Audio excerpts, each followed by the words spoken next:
"I don't like anything about you, mother," said my eldest son's wife. "We want to live with our family alone, so get out." I was shocked to hear these words. It reminded me of when I had to leave my own parents' home. Now, I felt angry at the idea of being kicked out of this house too. "Fine, I'll leave," I said, gathering my things to go. This was too much. I was determined never to forgive my eldest son's wife. It was time to put my plan into action. "So, my name is Sandra Clark, and I'm 61 years old this year. I'm technically retired, but I'm still lucky enough to have some work. I don't go to the office every day anymore. Sometimes I drop by and attend meetings, but mostly I work from home. My oldest son seems to think I'm not working anymore, which isn't true. I became a widow when I was in my 40s. Right now, I live with my oldest son and his wife. Our family home has been in our family for a long time. It's a bit old and needs some fixing up, but I've always loved it. That's why leaving was hard. I've never had to worry much about money. My late husband's insurance money is still mostly untouched. I've been able to live comfortably without worrying about my future. Even though it might seem like I have an easy life, there are some things that bother me. It's mostly my oldest son's wife, Jessica. She's strong-willed and we often clash. This tension didn't just start recently. It goes back to when she first told us they were getting married. I still remember the outfit she wore when she first came to meet us. She showed up in a tracksuit that looked like something she wore back in high school. She said she wanted to be real with us, but I couldn't help but find it a bit odd. It's not exactly lying, but it felt like she was trying too hard to prove something. She's also very argumentative and smart, which can be challenging. I couldn't understand why my oldest son chose her as his partner. Later, I found out that Jessica was the one who pursued him. She's bold, I'll give her that, and she's attractive too. I think my son, who's a bit naive and sheltered, fell for her charm. Even after they decided to marry, things didn't change much. To put it nicely, she's straightforward. To be blunt, sometimes she lacks common sense in how she acts. I really wanted to object to their marriage, but I reminded myself that it's what my son wanted, so I kept my peace. And now, we're facing the consequences of that decision. After my son and Jessica got married, he insisted that we all live together in our family home. I thought Jessica might disagree, but she was actually okay with the idea. It didn't take long for me to understand why. However, once we started living together, Jessica never lifted a finger to help with household chores. She left everything for me to do, cleaning, laundry, cooking, despite being a full-time housewife herself. She had quit her job when they got married. Even though I work remotely and don't have to go to the office every day, I still have less free time than Jessica. While I'm working on my computer, Jessica would make comments belittling my work, saying I'm just goofing off. At first, I brushed it off to avoid arguments, but it bothered me more and more as it kept happening. "Jessica, since you have some free time, could you help out with the cleaning?" I asked, noticing her lounging and watching TV. She looked at me with disgust, sighed dramatically, and replied, "I don't do housework for your own good, mother. Can't you see that? It's a shame you don't appreciate my consideration." She had this strange theory where she believed if she did the housework, it would be bad for my health. According to her, seniors need to stay active, and doing chores would make me sedentary and possibly lead to dementia. So she was actually doing me a favor by letting me handle everything. Her reasoning was so bizarre it gave me a headache. Then she said something even more shocking. "I agreed to live together to keep you from slacking off, mother." She said it with a half smile, leaving me speechless. I regretted agreeing to live together more and more every day. Doing all the housework while being watched by Jessica was nothing but torture. Fed up with the situation, I decided to talk to my eldest son, but it wasn't to complain about Jessica. I decided to move to an apartment where I could live alone. The current house we're in is old and has many stairs, which became difficult for me after I hurt my back last year. I talked to my son about the challenges of living here, and then I moved to an apartment. Even though it felt like Jessica pushed me out, I don't regret leaving. The new apartment is a rental. It might be a bit big for just me, but I got a room big enough for my grandchildren to stay in the future. I had the inside designed just the way I like it, and it felt like my own little castle. But my happiness didn't last long because Jessica started coming over every day and staying until late. "The new apartment is really nice, huh? Maybe too big for you, Mom?" Jessica said, lounging on the couch. "Why don't you come back to your old home and do the chores? It's for your health and longevity." It's unbelievable that Jessica is telling me to go back to the old house and do the chores. During the day, she's so self-centered, it's overwhelming. I've already moved out. You need to take responsibility as the wife. I handle all the chores here, and my health checkups are always fine, Jessica. You don't need to worry about me. But Jessica just turned away, ignoring my words. Ignoring anything inconvenient was her usual tactic. Yet, she kept coming to my apartment every day. Just recently, she said it's too much trouble to go back home and ended up spending the night. My parents' house and this apartment are only about a 15-minute walk apart. It was my eldest son who suggested I live closer to my parents' house because he was concerned. His concern made me a little sad to leave the old house. One day, after I had been out for work-related errands, I came back in the evening to a surprise. To my shock, Jessica had let herself into my apartment. It seemed she used the spare key I had given to my son without my knowledge. Welcome back, she said, lying on the floor in front of the TV without even bothering to get up. Jessica, that spare key is for emergencies only, not for you to come in whenever I'm not home. I felt uneasy knowing she had been in my apartment while I was away. It was the first time I firmly told her so. She seemed surprised, as I usually let things slide quickly. She gave me an annoyed look, but I stood my ground. You really are a difficult mother-in-law. I can't stand that about you. Jessica started yelling at me. I can't stand anything about you, not even this apartment. We're a family, so you should leave. With that, she tried to push me out the door. It seemed Jessica couldn't bear the idea of me living in the apartment. She was upset that they were still in the old house while I was here, calling it unfair. James is paying the rent for this place, right? It wouldn't be strange for us, his family, to live here. That's what it means to live beyond your means. Jessica seemed to think my son was covering the rent for the apartment. This explained why she kept showing up here. In her mind, the apartment should have been for her family to live in. Fine, I'll leave, I said firmly, staring her down. I agreed to move out within 3 days, which seemed to surprise her. Right in front of her, I called a moving company and arranged for them to come in 2 days.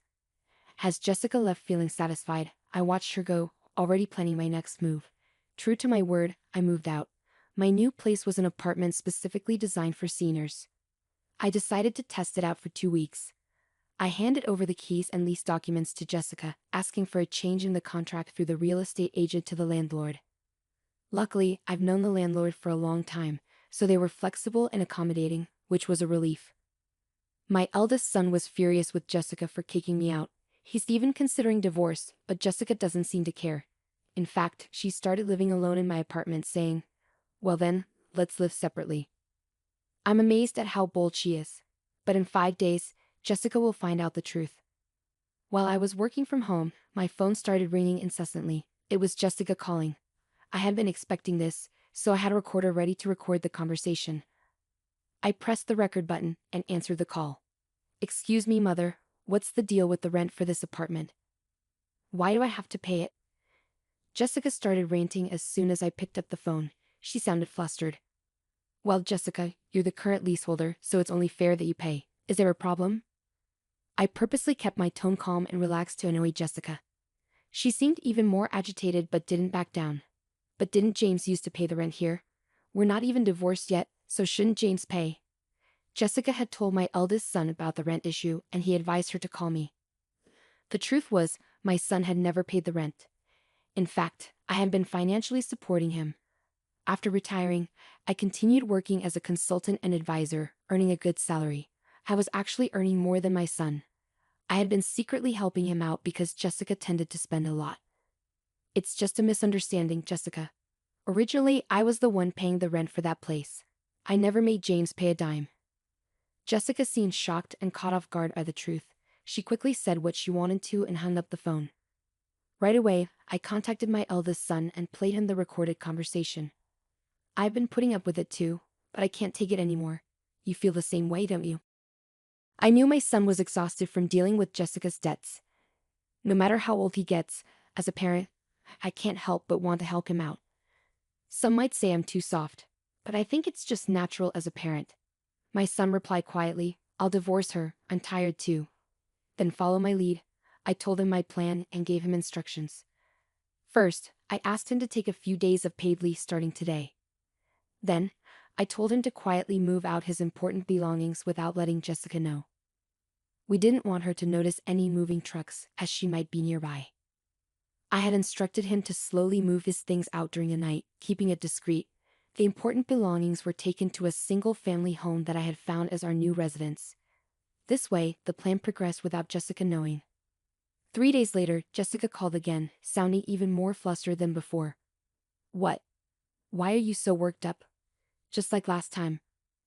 I kept my tone deliberately relaxed as Jessica sounded overly anxious, almost in a state of panic. "Mother, our house is up for sale. And I got a call from my parents saying that my belongings have arrived at their house."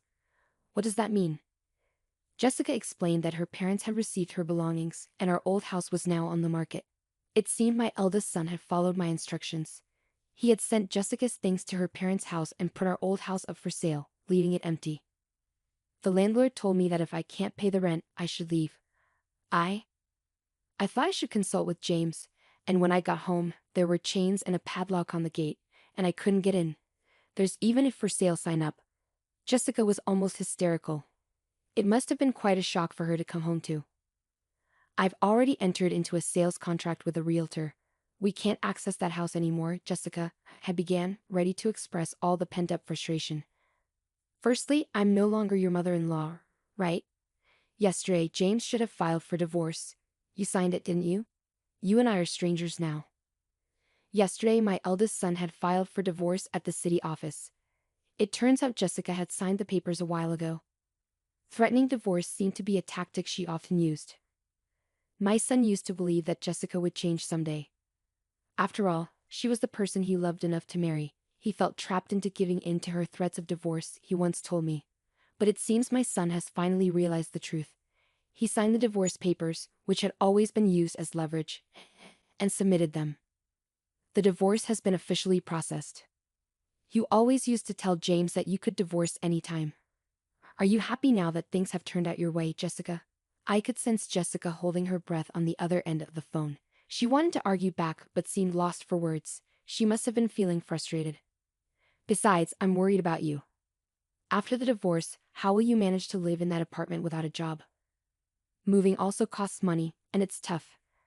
How did you even afford it?" Jessica's anger was no longer hidden. She yelled and cursed at me. She had claimed she married my son because of the inheritance he received from my late husband. However, I control all the inheritance and she can't touch a penny of it. Despite marrying to clear debts, she screamed that nothing was going well for her. Of course, I made sure my son listened to this conversation too. If it came to a divorce settlement, I planned to use the recording as evidence. I thought it was the end, so I patiently waited for Jessica to finish her tantrum. She ranted for about 15 minutes without pause. Then, in the end, she started begging me for help, crying. She confessed that she had been disowned by her family. With nowhere else to go, she pleaded for my assistance. It suddenly clicked for me. Something had felt off at the wedding, and now I understood what it was. Jessica had no place to go, no home to return to.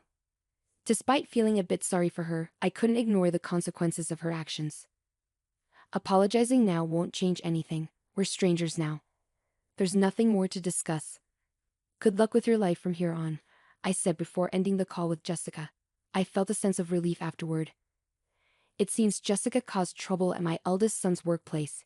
He told me things escalated to the point of involving the police when he returned home.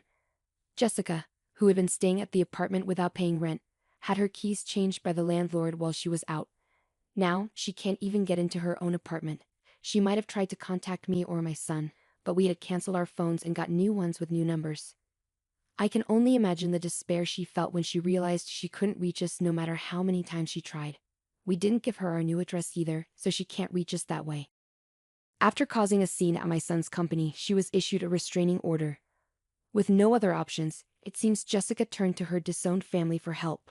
However, when she returned home, she was met with a shocking sight. The luggage I had sent to her family's house was left out in the rain in the backyard, and she wasn't even allowed inside the house. It's likely that the unpaid rent for the apartment had been billed to her parents, adding to their anger. I heard rumors that she's currently staying in an apartment provided by an organization that supports homeless people. Without the ability to spend as she did before, she seems stressed when I pass her on the street. I was stunned to see how much her hair had turned white and how dry her skin looked. She had changed so much. I hardly recognized Jessica at first. It made me realize just how much a change in living conditions can affect a person. I've started a new life in the house I bought with my late husband's inheritance. It's a duplex, so my son can remarry whenever he wants. For now, he joins me for dinner, but otherwise, he takes care of his own things. I've found that this distance works well for us. The money from selling my parents' home is safe for future needs. I plan to use it for my son and his future wife when they marry. And of course, I'll keep some aside for any future grandchildren.